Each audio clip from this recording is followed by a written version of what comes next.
Hello, everyone. Welcome to this special edition of Chamber Chat, where we will be discussing the legalities of vaccinations. And this is a question that has been floating around. This is a very, very touchy area. There are people that want to get the vaccinations, those that don't, but they also need to work. So we're going to dive into some of the nuances that are involved with the vaccination process today.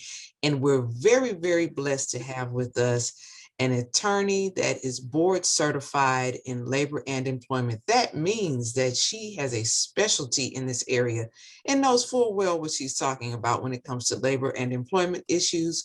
Ms. Abby Kotum from Reed Smith. Yes, thank you so much for having me. Thank you for joining us again, Abby, on this edition of Chamber Chat. So we want to just get into a few questions that have been burning amongst our membership, and we want to share the answers with them. So let's start with safety of coworkers and customers. So for the safety of coworkers and customers, would a business be ethically responsible for requiring vaccinations? So that is an interesting question. And the word ethical and ethically is the important word in that question.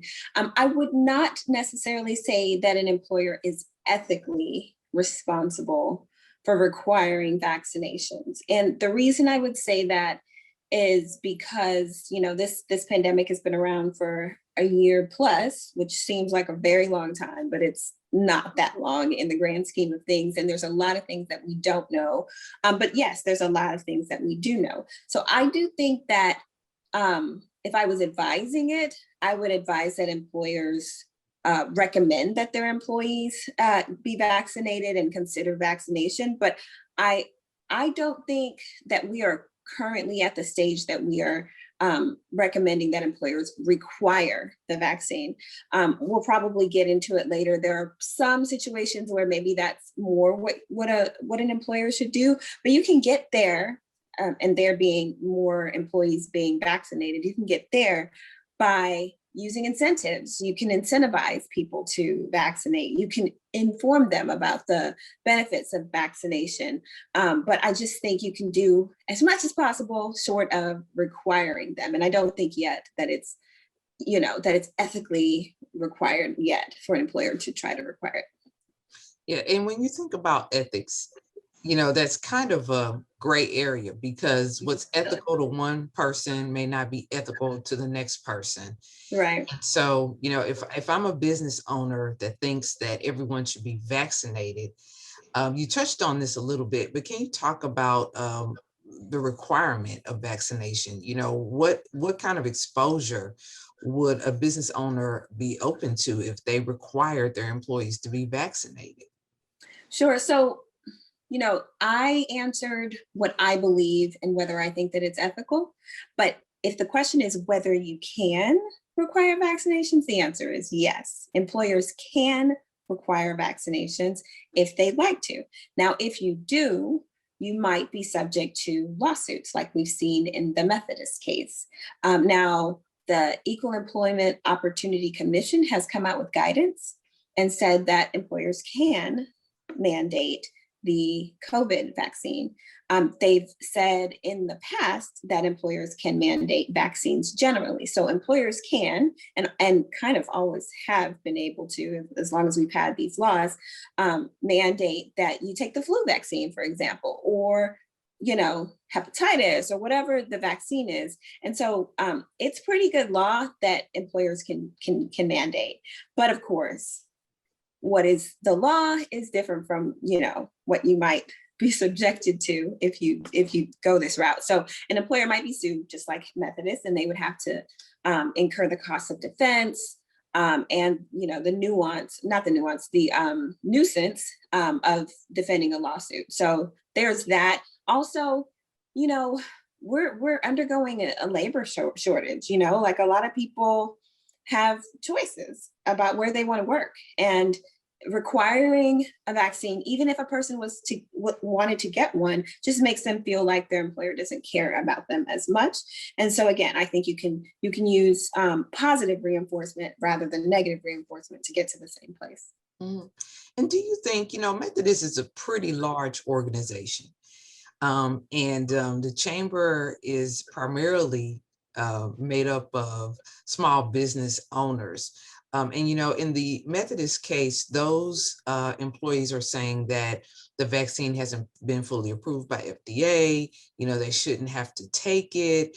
Do you think that small business owners might be at the same risk? I mean, does it matter about the size? I think that small business owners are still at risk of having a lawsuit filed against them. Of course, each anti-discrimination law has a threshold. And if you have less employees than that threshold, then the law doesn't really apply to you. So for some, it's 15 employees. For some, it's 20 employees. For others, it's 50 employees. But if you have less than 15 employees, then to a large extent, you don't have to worry about being sued for most of these under most of these laws. But if you're a small employer that has more than 20 or more than 50 employees, then yes, you are at a similar risk as Methodist for being sued on one of these things, and you don't have the benefit of having a legal team like Methodist does. So it's even more of a nuisance to a small business. And then again, in their case, they got hundreds, if not thousands of employees. And, there's work culture and, how everyone feels about being there. In a smaller shop, that's even more important. And you need employees to get your work done. So again, I think that you have to keep that in mind when thinking about whether you should mandate a vaccine. Mhm. And to your knowledge, are there any employees that might be um, excused from from a vaccine mandate? Sure. So employers can require vaccines or mandate vaccines, but there are exceptions, as there are in many cases in the law. And so if you are going to mandate a vaccine, you have to have exceptions for two classes of people. So the first is a person who has a disability, and the second is someone who has a sincerely held religious belief that says that they can't take the vaccine. Now, in those cases, and especially in the disability context, you're going to need to have discussions with them.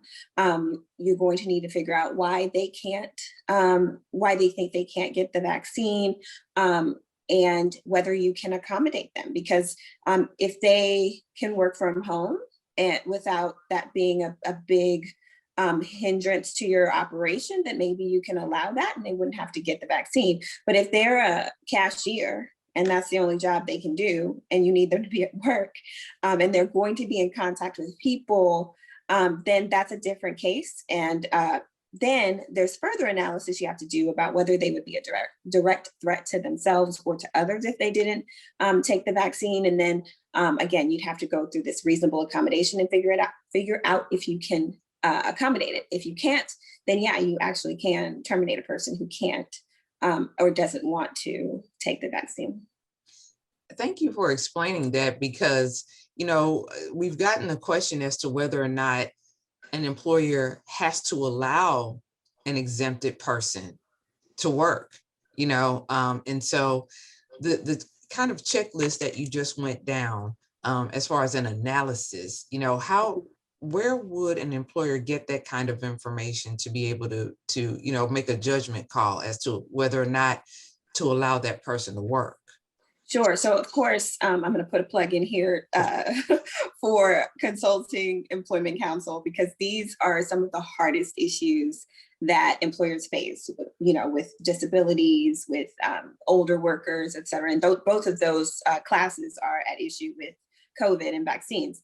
But the EEOC, the Equal Employment Opportunity Commission, has released guidance, and they have recently updated that guidance for vaccines.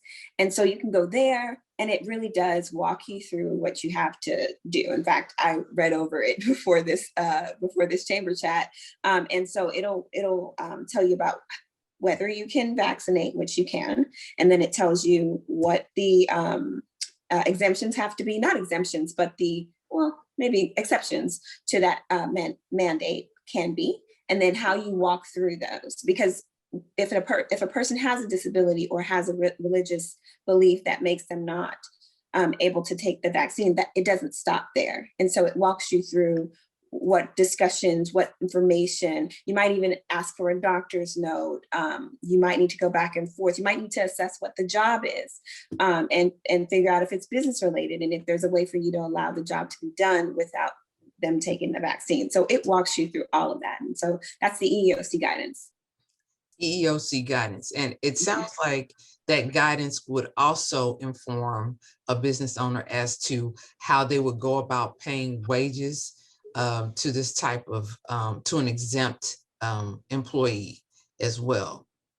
Yes, so the EEOC has to do a lot with discrimination on the basis of age and race and gender, but wage and hour is actually a little bit different. And the laws, especially with respect to COVID and everything that was passed after COVID, it's in different places. So again, you often need to go to an employment lawyer. But at one point we had, a mandate that if a person had to stay home to take care of their kids, or if a person had to stay home because they had COVID, then they were entitled to a certain allotment of pay. And then if you got the PPP, then you were able to get some of that forgiven, et cetera. A lot of those laws are not still in place as far as mandates. And some of them are up to employers to offer and then get back at tax time. So I'm not a tax lawyer, so it's complicated. You should definitely look that up. And we're in Texas, and recently I haven't enjoyed that because of things on the legislative front. But in this regard, we don't have much legislation like other states. So we don't really require as much of those, you must pay a person to stay home for 7 days type things. So you probably don't have to pay a person who is staying home because of COVID. But you do have to follow whatever your policy is. So if you have a policy for this, or if they can use their paid time off for their vacation, then you need to follow your policy.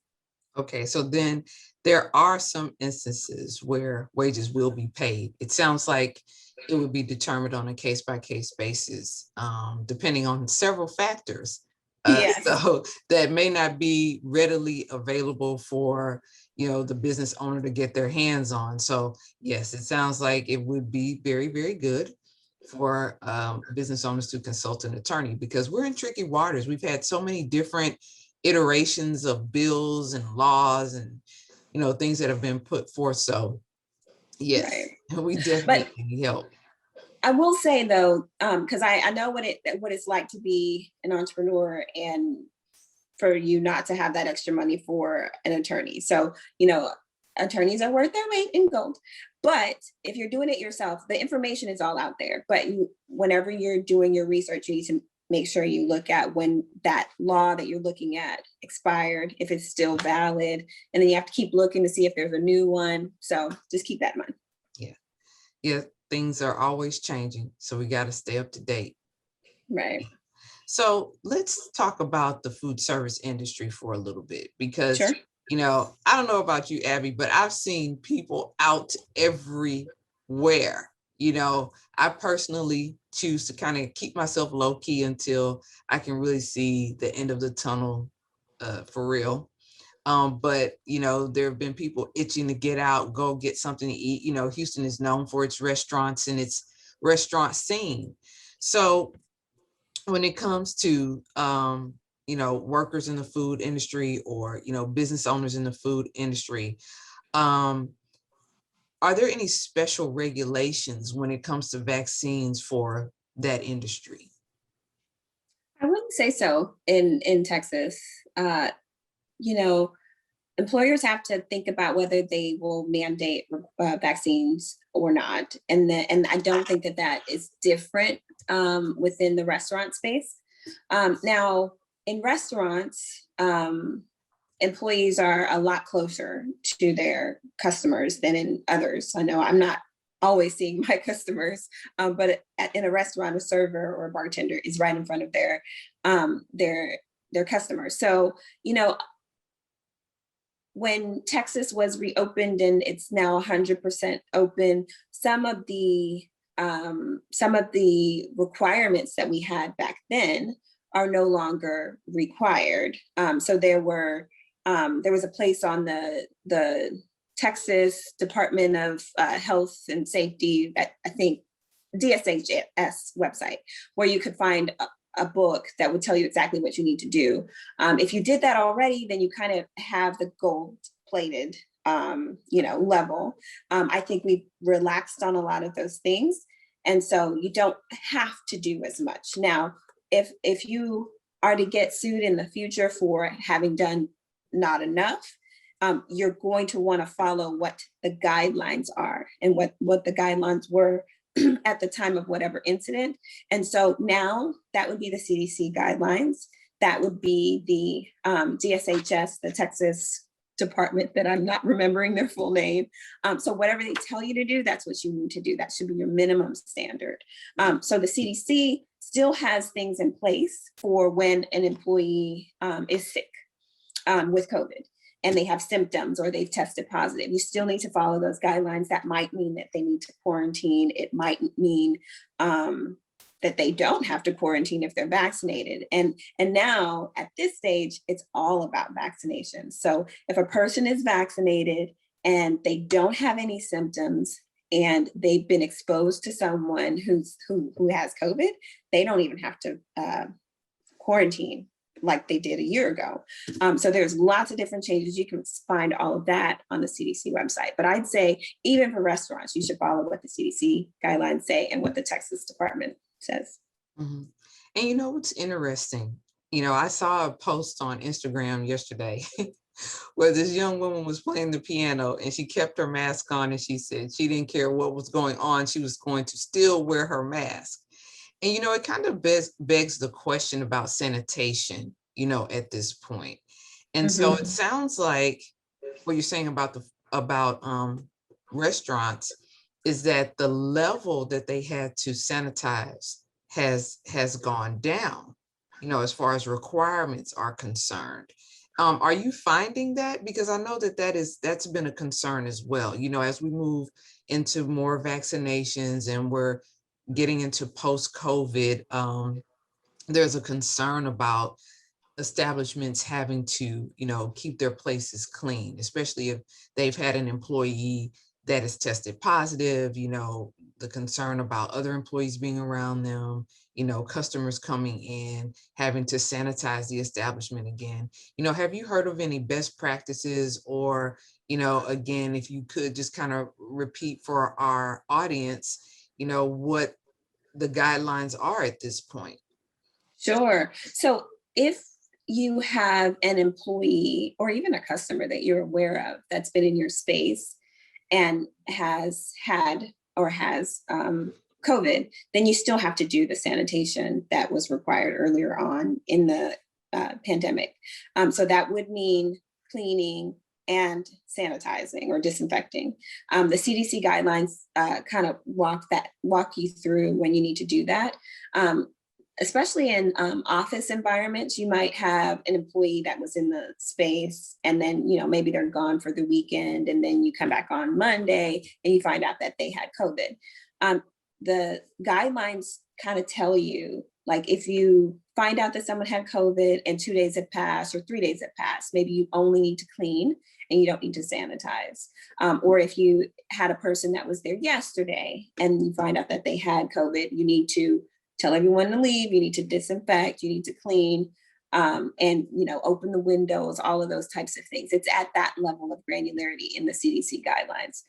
So I think that's what you need to do. But your initial question is very interesting because I've seen the same thing. It does seem like we're not seeing as high a standard for sanitation as we were at the beginning. And I'm not saying restaurants, I'm just saying in general. Right. We had full, one man person or woman, person hour. What am I saying? We had one person for a whole shift. That's all their job was to clean. They weren't a server, they weren't a bartender, they were just cleaning. I don't think that we have that anymore for a lot of establishments, but maybe there are still some that do. But, some of that is probably informed by the research that came out that surfaces are not how this thing is being transmitted. It's mostly airborne. I'm still that person, just like the person you mentioned with the mask. I'm still that person that's sanitizing my hands after I touch the doorknob, Me too.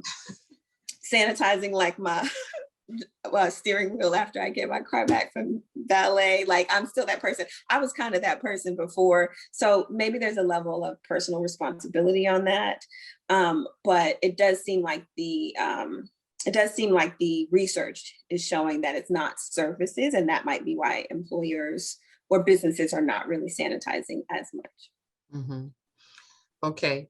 And I know we both understand that it's a matter of personal preference when it comes to certain things. But we do want our members to make sure that their establishments are as safe as possible for themselves, Right. and for their employees and for their customers. And I think, if customers can see that business owners care about their safety, that's a customer service piece that we can take from COVID, that I think would bode well for us in the long run, keeping up those standards. But that's just my opinion. But I I know agree. that I would appreciate it. I agree. And, we've talked about sanitation, we've talked about vaccinations, but masks, I mean, craziness has surrounded masks. But I'll say that after the mask mandate was withdrawn in Texas, I was paying special attention to the places that I was going and whether they were still requiring it. And if they weren't, I side-eyed them if I went inside, like maybe I didn't and I went to another store. So definitely that's important. We still know that that this disease is airborne. And so, a grocery store, a restaurant, etc., those are places where people are breathing it out and it could be in the air. But, I don't want to scare people because there's people that are really cautious and I'm one of them. But we're not at the place where most people are breathing it out, because of the vaccinations and because of the level of vaccinations, and we're trying to get to 70%, but I believe we're at 50 or thereabouts or more. There's just there's less COVID around. And so the likelihood, when you go into a certain establishment, that there's enough for you to catch it when walking through it is less. But I guess I'll also say here that we should also not be, we should not judge those that want to keep wearing their masks, because I've had that happen too at get-togethers or in establishments when I'm wearing my mask and I'm fully vaccinated and people are like, well, you're fully vaccinated, why are you wearing your mask? Because it's my choice. And I think it should be people's choice. Right. And I completely agree with that. And, speaking along those lines, I have a couple of questions for you. How would you recommend that a business owner handle that situation if they have customers coming in that do wear their masks? They may just take them off to eat and to dine, and then put them back on, or put them on to go to the restroom.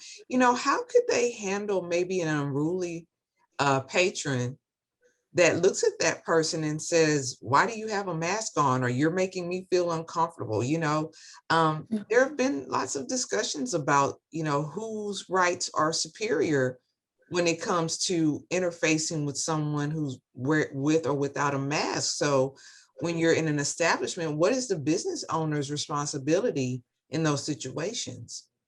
Sure. So I know that's, let's think about it in terms of establishments that set a dress code. That's not even health and safety related.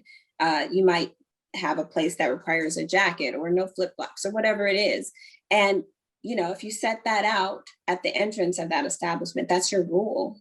And then how much you want to enforce it is kind of up to the establishment.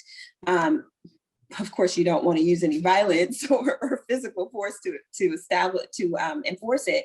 But the business is within its rights to enforce the dress code. And in this case, with masks, if an establishment says that masks are required when coming inside and when not seated at a table or whatever their rule is, they should post it for sure.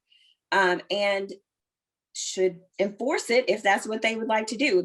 I know that there are schools of thought of people who are posting it and not enforcing it, where their employees are having their masks on, but they choose, in order to keep the peace, not to enforce it. And I can't be mad at that either. But if you're going to enforce it consistently, and don't be, discriminatory by any group, but enforce it consistently. And I mean, you can ask a person to leave. Calling the police is another thing these days, but you can do what is within your rights to enforce your policy. And I think that applies for both people wearing a mask and not wearing a mask. If you don't have a sign, and if you don't have a policy that people must wear masks, which, by the way, I think your employees should probably still have to wear masks unless they're vaccinated. But if you don't have that policy and it's not posted, then if someone comes in with a mask, they should be left alone too, and not required to take down their mask. I read an article the other day about, people with immune disorders, people that have had organ transplants, people with asthma. I mean, I have allergies, and I haven't had a real, I still experience allergies, but I haven't had like the flu or, other things that cause me to be sick, because I've had my mask on and I almost never have exposure. So there are people who are going to have reasons to have their mask on. And if you don't, you can't mandate that people take their masks off. I don't think that you can do that. So. Okay, thank you for clearing that up for us, because, as we move along, there may be people 3 or 4 years from now who still want to wear a mask. I think COVID may be living with us for longer than we want to believe, although we have vaccinations. So you may see people walking around like that. And I definitely would encourage, all of us to just show some consideration for a person's choice, for sure. Definitely. And so, as far as restaurants are concerned, we can, safely dine here in Texas. And the CDC has said as well, we can dine indoors without a mask on, and outdoors. So are there any other industries where that applies, where mask wearing is not required? I think that it would apply across industries, with So like an limited office. exceptions. Yes, and I have to say that I have clients of varying sizes, and often they have office workers. This is a big deal for them. They don't, a lot of employers don't know what to do, because those that are vaccinated would like to take their masks off, but we still have to be concerned about those that are not vaccinated, who should have their masks on. And so it's a big deal. We'll get there, hopefully by the fall, where it's a lot more clear, and maybe there are a lot less people who are not vaccinated. But I do think that the new mask guidance applies across industries and across industries. I would say that if there's a place that a person is working with no ventilation, you'd probably still want a person to wear a mask there, unless you know that everyone that's working in that workplace is vaccinated. If there's even one person, then you probably want everyone to wear their masks. But again, it's interesting and complicated. Yeah, interesting and complicated at the same time.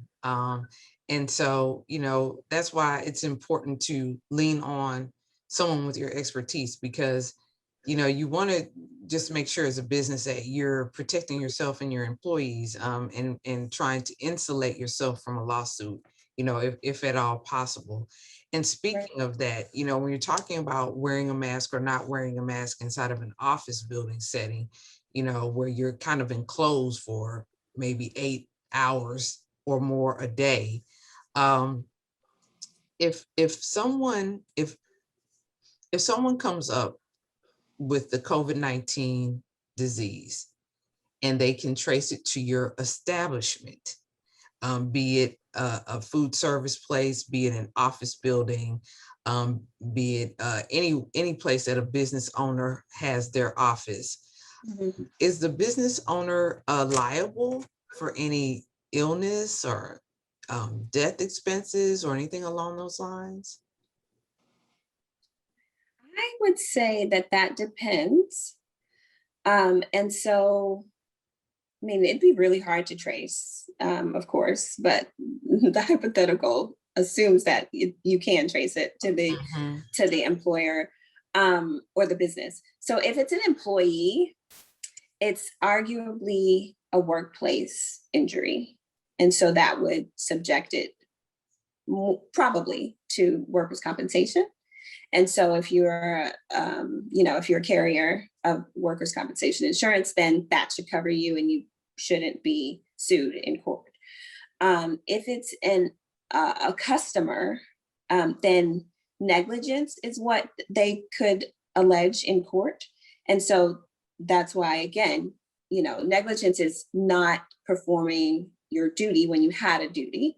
Mhm. And what your duty is here is to do what the guidance tells you to do. So that's the CDC, that's the Texas um, guidance that we have on that. So if you're doing what the CDC says, and if you're sanitizing, and if your employees have masks, or if if your employees have masks and you have different precautions in place, and they still get it, then you still weren't negligent, and so you should prevail. But of course, you might not, because you have cases and you have litigation and all of the things that come with that. But there are limits, tort limits in Texas, and so it would be somewhat limited by that. But yeah, and then you'd also have your defense costs, so that wouldn't be good. But at least do the minimum. Do what the guidelines say that you should do, and you should be insulated against that. And of course, it'd be really hard to prove. I was going to say it, with contact tracing. Do they No, do that anymore? I haven't heard that term in a long time. Mhm. But when that was a hot topic, people were saying that they could go back to wherever it was where the outbreak occurred. And so it's interesting that you say that it's difficult to prove where it actually may have sprouted, and so how has that been? Like, why are you stating that it's hard to prove the origin? Well, even the people that I know who had COVID, I don't know that many of them who could really trace it, besides if it, family member, another family member had it in the home and then they got it. Okay, we know that where that came from, but where did it really come from? Where did that person catch it from? If you're an out and about type of person, if you've been on a plane, if you've been in a restaurant, if you've gone to the workplace, you just have lots of places where you could have caught it. Not to mention the incubation period. You could have actually been exposed to it on Sunday, but you're not going to feel the effects until Thursday or maybe Saturday. So then, it just makes it harder to go back and trace it. But I guess if you were a person that stayed at home, lived alone, and went to one place, came back, and then you had COVID, I guess you could trace it. Yeah, in that case, But it would be a little bit easier. yes, but Yeah. that person is really careful and probably would have their mask on. So Got it. Okay, so for our last question, here in Houston, we have disasters, hurricanes. We came into the pandemic, which was something new for all of us. Are there any legal preparations that businesses can or should make in the event that there's another pandemic? I've thought about that question personally, Mhm. and I try to keep enough toilet paper at home. But Right. but from a business perspective, um, it's a tough question. I think that if we had to talk about the things that we've done during this pandemic and what should stay, I think sanitation is one of those things. And But besides that, the next pandemic may not be airborne, so masks and all of that wouldn't necessarily apply. I do think that Insurance is always a good thing. Business interruption insurance. I haven't actually heard about many cases about whether that insurance came in handy for people, but I would imagine that it did for the most part. But that's not my area, so I haven't been paying attention. But it should come in handy so that you don't have to use the government's money if it were to happen again. But I'm glad that it was there this time. Let's see, what else could we do to prepare for the next pandemic? I think, you know, we talked about contact tracing. It's a good thing to be able to know when an employee has been at the office and when they've left, for emergency purposes also, like when there's a fire, was this person here or not? Have they already left? Like, so procedures for knowing kind of where all your employees are, and having their information if you need to contact them and say, don't come into work today, you know. I think that's something that we need outside of a pandemic and in one. So I think those are what I can think of. I really pray we don't have another one of these.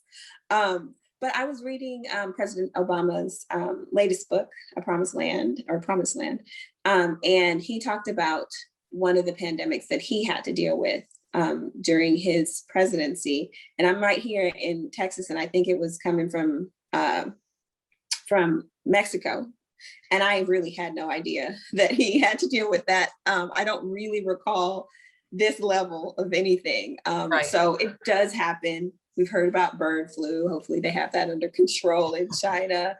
But, you know, I really hope that employers never have to, well, any of us have to deal with something like this again. But it is good to be prepared.